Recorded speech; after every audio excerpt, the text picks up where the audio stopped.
Good morning, Year 3, and welcome to your final maths lesson of the week.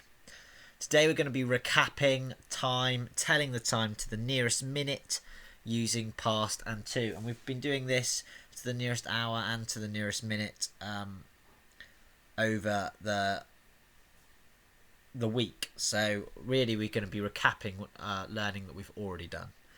So our learning objective today is, can I tell the time to the nearest minute using past and to?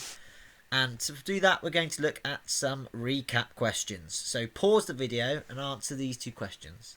How many hours on the face of a clock? Obviously non-24 hours. And how many minutes in 1 hour? Can you pause the video and answer those two questions? Now that you've answered those two questions, let's have a look. Of course, the answer is there are 12 hours on the face of a clock, and there are 60 minutes in 1 hour. Let's go on to our learning.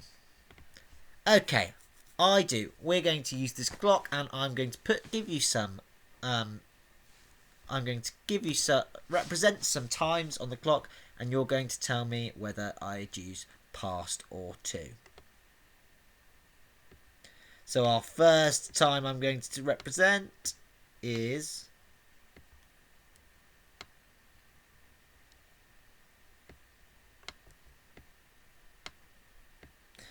okay. I would like you to represent this time, and then I'm going to go through it with you. Do I use to or past? Try and do it now.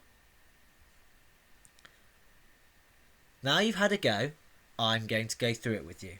The long-hand is our minute hand, and that is pointing at 1, and we know there are 5 minutes because at 12 we have 0 minutes, and here we have 5 minutes. So our long hand is at 5, so we're going to be 5 minutes past, aren't we? So we're 5 minutes past, and then our hour hand is at 3, so 5 minutes past 3. That's how we'd say it. We're 5 minutes past 3 o'clock. I'm going to give you another one, and you're going to tell me whether I'd use past or to.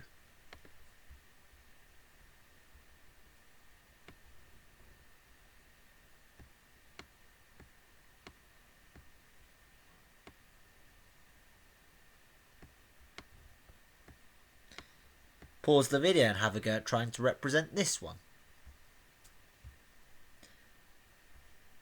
Now you've had a go at this one, let's go through it. Well, our long hand is actually at the 10. So we know that if we count all the way around in fives, 5, 10, 15, 20, 25, 30, 35, 40, 45, 50.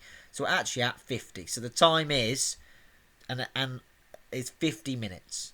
But we need to get to 60 minutes. Because after this point, we go to 2. We're going to the next hour because our hour hand is between 1 and 2. So we could either write 50 minutes past 1, but we wouldn't actually write that.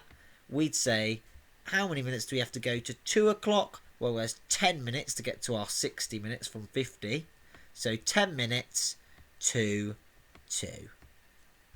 Okay. Let's move on to the next question. We're going to do these together. And we're going to start with this one here. We need to draw the hands on the clock from the following times. So we're going to start with this one here. 4 minutes to 4. Okay, I know that my hour hand is almost going to be at 4. So I'm going to draw my short hour hand just going to 4, or just off 4, because it's 4 minutes still to go until it's 4 o'clock. And then I know that I've got 4 minutes to go until I'm at 4, so all I need, if I'm going to do this, is 60 minutes in an hour, and I need 4 minutes. If I take away 4 from 60, my answer is 56. So I know that I'd actually need to represent it as 3:56, or I need to draw my line just up, just inside here, So I've represented it as 4 minutes to 4 o'clock, because I need those 4 minutes to get to 4 o'clock. Have a go and pause the video and have a go at doing the other two. Now you've had a go at the other two, let's go through them. The next one is 24 minutes to 8. So I know that my hour hand, my short hour hand, is going to be close to 8. And now I know that it's going to take me 24 minutes to get to 8 o'clock, to get to off my full hour. So here I've gone for 30 minutes, but I know that this is going to be another 30 minutes, so I need to go on 6 more minutes. So if I go on 6 more minutes, I know that actually this is the mark where I'm going to be 24 minutes to go until I'm at 8 o'clock. Because I know I need those 24 minutes to make up to my 60 minutes. So 24 minutes to 8. And then finally, 24 minutes past 8. Well, I know my hour hand's going to be at my 8 o'clock.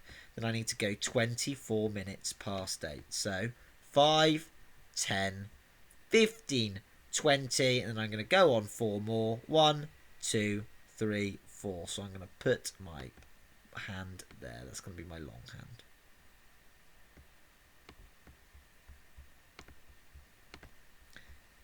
Let's look at this question together. Dora says the clock shows 10 minutes to 3. Whereas Amir says the hour hand is not quite pointing to the 3, so it must be 10 minutes to 3. Who do you agree with and explain your thinking? I would like you to try and explain your thinking before we go through the answer together. Now, pause the video and try and explain your thinking. Did you get this answer? Dora is correct because it's not 3 o'clock yet. As we can see, the hour hand still isn't quite at 3. The hour hand, it's not 3 o'clock yet. The hour hand will not be exactly on the 3. So, as we can see, Dora is correct. Because she knows that actually it's going to take 10 more minutes, 5, 10 more minutes to get that hour hand to 3 o'clock. Now stop this and start doing the worksheet that's been put on Class Dojo. Make sure you take your time and to record the times on the clock faces as accurately as possible.